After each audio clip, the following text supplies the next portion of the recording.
So you're a new leader in Toastmasters.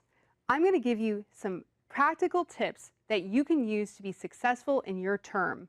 But let me start with reminding you of my first time in Toastmasters. I joined back in 2005. I was a very young software engineer. I was too shy to even raise my hand and say, I have a decision to make about this design. I was too shy to even talk in a meeting. But only after a few months of Toastmasters, I was not only brave enough to raise my hand, but also to run the whole meeting. That's right, Toastmasters is amazing, and I'm so thankful, and that is why I believe in the mission. And I want you to be successful as a leader, so that when people come into your club, they can be set up for success also. There's only 3 easy steps to being a successful leader this term for you in Toastmasters. Plan, execute, and recognize your team. So let's go through it. First of all, you got to plan. Now you may be thinking to yourself, but Bett, I have a great club. I have wonderful membership. I have lots of speeches that are being given every week. No problem. This is a common mistake. Even if everything is going really well right now, you still need to make a plan because people move on. Jobs change. There are so many reasons why people have to leave your club. It's not always personal. So you have to make a plan so that you can recruit new members throughout the entire term. Next, you have to think about the speeches that people are going to give and how to schedule them and how to get your people to be motivated to sign up.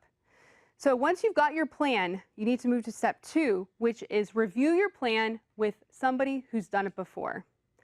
There's 2 kinds of people you can review your plan with. Someone who's done it before and was successful, and someone who's done it before and failed. Now I recommend you review it with someone who's failed because success could have been by luck. You don't want that. You want to talk to someone who may have failed so you can learn all the ways not to do your plan. After you've reviewed your plan with several people, you need to move into the execute phase. Now, how many times have you heard a failure to execute? Don't let this happen to you. You need to execute successfully. I'm going to give you several tips now on how to execute successfully. The first one is called get help. Continually, I am hearing in these transition meetings that I'm going to from officers that are leaving their term that they did not get help. They continually tell, like, I just didn't get help. So why don't people get help? The first reason is because they feel like asking for help is imposing on other people. Now think about it. How many times have you helped someone and felt that warm glow in your stomach? When you help someone, it feels great. If you don't ask for help, you're denying that feeling to somebody. That's rude. Now that you have asked for help, you need to communicate with that person how to do the task and what the task is. Just sending an email to someone and just clicking send, that is not communicating. Unfortunately, you have to take a little bit more effort. Sit with the person, make eye contact, talk with them, find out what their goals are, where are they trying to go, and then connect that task with the goal. Once you've identified what the task is with them and made sure they are excited about it, then you need to make sure they understand the task. The best way to do this is define the things that you need and then get them to repeat it back to you in your own language.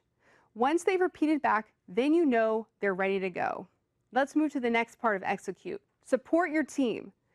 If you think that on the day that your task is supposed to be completed, it's just going to happen, you're dreaming. You need to follow up with your team and make sure that they are continuing to move forward. Now, there's 2 ways people could be struggling with a task. The first is motivation. People may have forgotten why they're even trying to do this task. And when you find out your team member is struggling with motivation, it's time to reconnect the task with their big goal. When they remember why they're signing up for an icebreaker so that they can be a great public speaker one day, then they'll be re-energized and get back on task. Now, another reason is because they don't have instruction. If you try to motivate someone with the big, exciting goal and they actually just cannot do it, then you're going to frustrate them. This is the moment when you need to sit with them, open the laptop, help them write an outline, give them the coaching. If it's pathways they need help with, help them with pathways. Don't just try to give them encouragement if they need instruction. Finally, You have planned, you have executed, and now it's time to recognize achievement. This is where you must not disappoint them. Have you ever done a task and nobody even noticed? Don't be like that. Give thanks and recognition to your team when they accomplish something. Back in Florida, my area director, Ron Rice, wrote me a handwritten thank you note that said, "Dear Bett, thank you so much for doing the task that I asked you to do. I am so thankful. You're wonderful." I will never, ever say no to something that Ron needs. I will be there for him because he wrote me that note. Recognize your team. It's not that hard. Give them recognition in front of the other audience members, in front of them personally. Give them a note. It's really critical that you recognize achievement. Today, I've given you 3 things that you can do to go back and be a successful Toastmasters leader in this term. First of all, you need to plan. Then you need to execute. And finally, recognize achievement. I am so excited about your Toastmaster journey, and you can make your Toastmasters Club an awesome place for people like me who just want to learn how to speak better and have more confidence. Thank you.